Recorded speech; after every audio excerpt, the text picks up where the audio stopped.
Today, we are going to be discussing the game between UCLA and Marquette that happened on November 20th this past year in the Maui Invitational, which was an unbelievable tournament just based on how many players they have.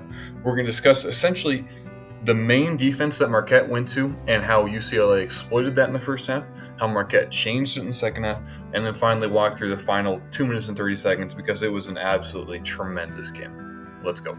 So the first thing I want to mention is the only reason I was going to do this game is because Patrick mentioned it. Apologies if I'm mispronouncing that last name, but shout out to Patrick. And if you guys ever have a game that maybe I didn't watch or I wasn't going to do and you want to request it, feel free to put it in the comments, or maybe I'll find some other way to communicate that. But 100%, I love that. I absolutely appreciate that. But then the first thing we're talking about is on defense right here. We can see that Marquette, essentially, they're going to double anytime the ball gets into the post. They're going to send at least some form of help, and UCLA did a great job of punishing that help. Okay, so first thing is this help is coming here. You got help a little bit right here. So all 12 does is he cuts into open space. Okay, cutting into open space can really cause a lot of communication issues on the defense and lead to good looks. Then in the opening whistle, we can see a similar concept. This time, where's the help coming? The help coming from the nearest defender. What is UCLA doing right now? They are spaced so well on the perimeter, including another big man down here, which also means that you have to have help here and here.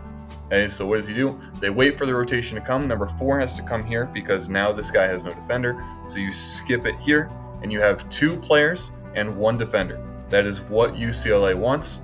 Pass one more, dribble a couple times into an open jumper. Not only this, but you also saw that UCLA punished Marquette on rotations on ball screens. So here we can see the rotation happens. We can see 1, they have to hedge the ball screen aggressively. So 12 comes out here, which means that you have an advantage somewhere down here if you can capitalize on it. Okay, so this defender essentially has to be aware. This defender has to split the 2 offensive players as well. Okay, so what do? You move the ball once, and at this point, you have 2 players. Essentially, you have 3 players right here, and you have 2 defenders. This dude honestly probably needs to get to the middle is what he probably needs to do.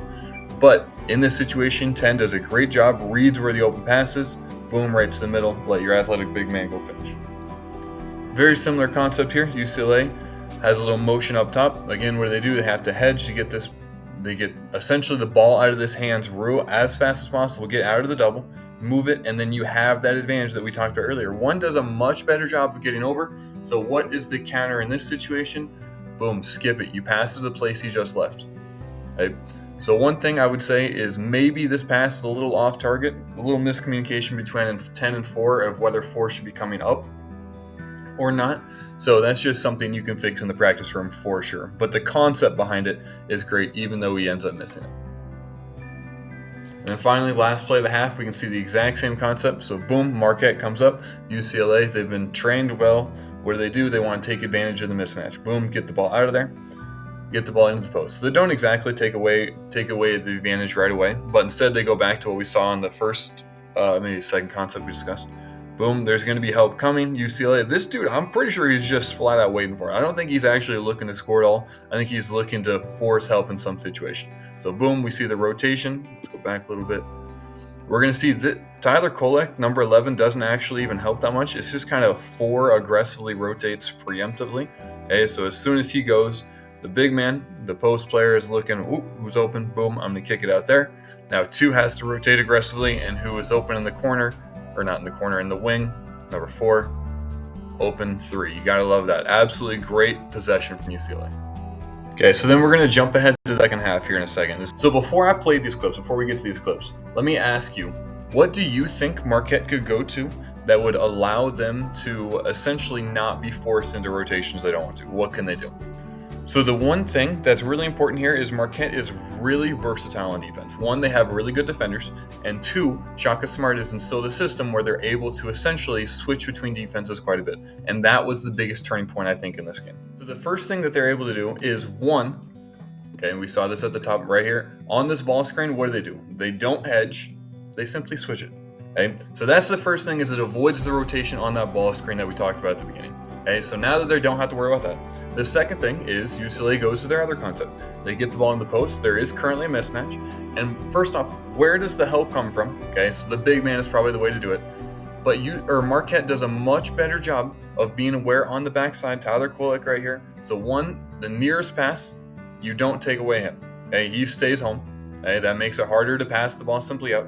And then you take away the cutter as he goes, and you make it throw to one of these two players over here with this defender aware. That is a much better example of Marquette on what you can do on defense to make it harder for UCLA, even though they end up making that shot.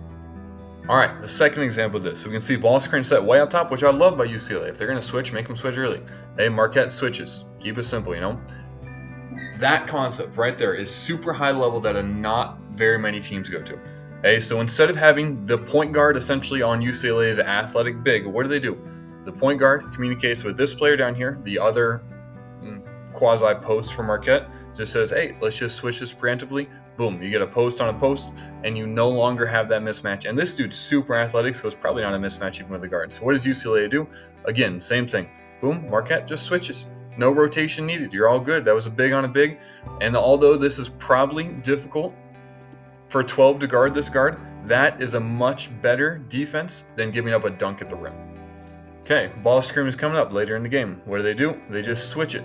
This is the one thing that UCLA kind of went to. I don't know if this is super intentional, but they avoided contact on the ball screen. So they said, like, quote unquote, kind of a ghost screen, but it might be accidental in this situation. So Marquette doesn't realize that there's a switch occurring because they don't feel this guard never felt the ball screen. And so you simply give it to the player they kind of left, and 3 is so freaking athletic, he can just go downhill. The one thing that you got to do is this Marquette player, you got to be yelling. You got to be communicating with your guard because this dude can't see what's coming. So this defender, as he's coming up, you got to be communicating early and aggressively to make sure he knows there's a switch coming, or else you're going to give up that.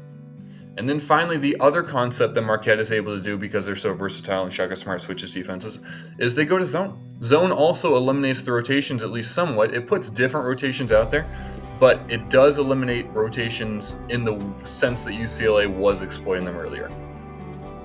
And we can see that there was a 17-0 run because Marquette was playing really, really good defense in general. So then we go to another UCLA example of a counter they run. Again, I don't know entirely if this is intentional or not, but it's plausible. Okay, so you get the screen right away, and what are they going to do? You know they're going to switch at this point. So you know that 12 against this guard is going to be a mismatch in favor of UCLA.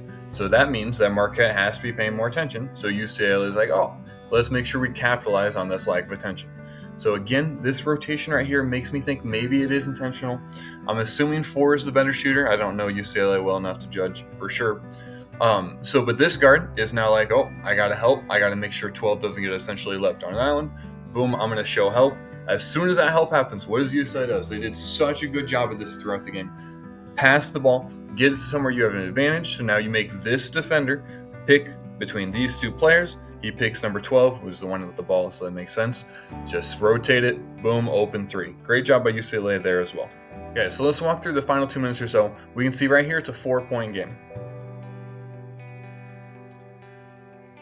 You see UCLA is going to try and attack the way Marquette's playing defense. You can see coach is trying to communicate. The ball screen, what are they going to do? They're going to switch, except they didn't quite switch this time. They kind of went back to the hedge slightly, or maybe the defender was confused.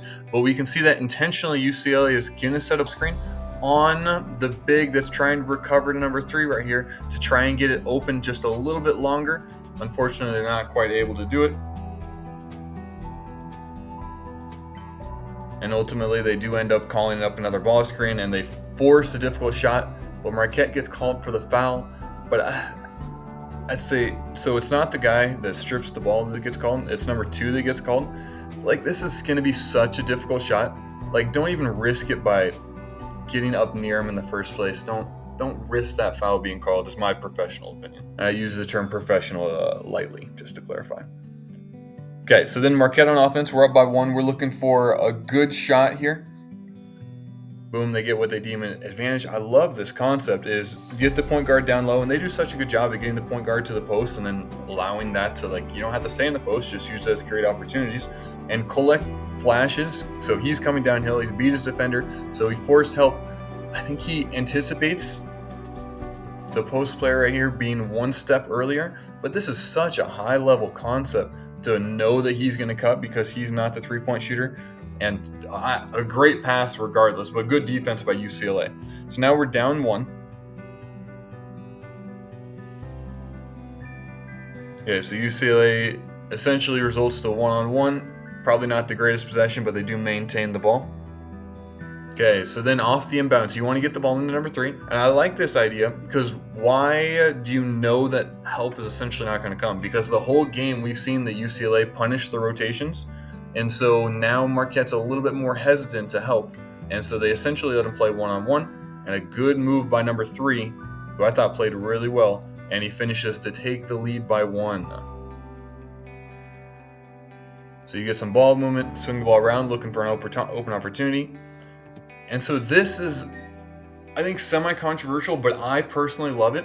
UCLA is sagging off this player because he is shooting very poorly on the season. I think the announcer said he's only made 2 on the year. And so you're just letting him shoot. And so it's controversial because it's a 1-point game and you're giving an open shot. But you got to take it as essentially a calculated risk. And not very many coaches do that. I personally love it, though, because he hasn't been making the shot this year. And so the odds are you're going to get the ball back and be up 1, which is a major advantage. Unfortunately, he does happen to make it in that situation. You see he's 1 for 5 on the day. Okay, so I mean, those, you got to calculate percentages, not just based on what the result is. And so I personally love it. Hopefully we're going to see something that tries to exploit the defense right here. So we know Marquette is switching. Let's see what UCLA does about this. Okay, motion on the backside, I like it. Ball screen is coming up.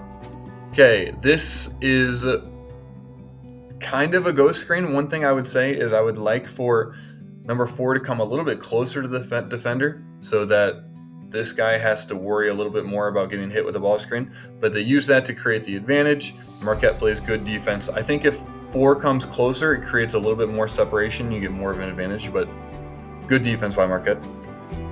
Hey, so you got 3 seconds to get off a quality shot here.